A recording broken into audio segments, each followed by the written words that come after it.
even if we just look at something like the Kamasutra, which talks in the 2nd century about various categories of desire, right? And Kamasutra loves categorization.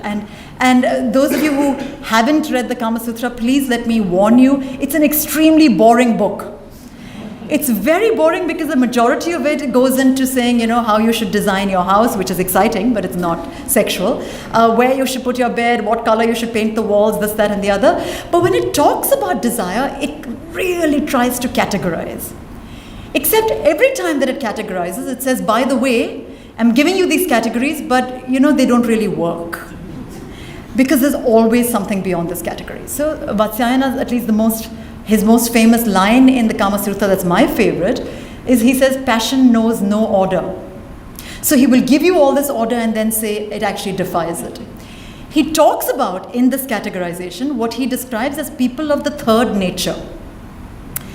People of the third nature, men and women, and he talks about them especially in relation to oral sex. And people of the third nature to him are men who are recipients of oral sex.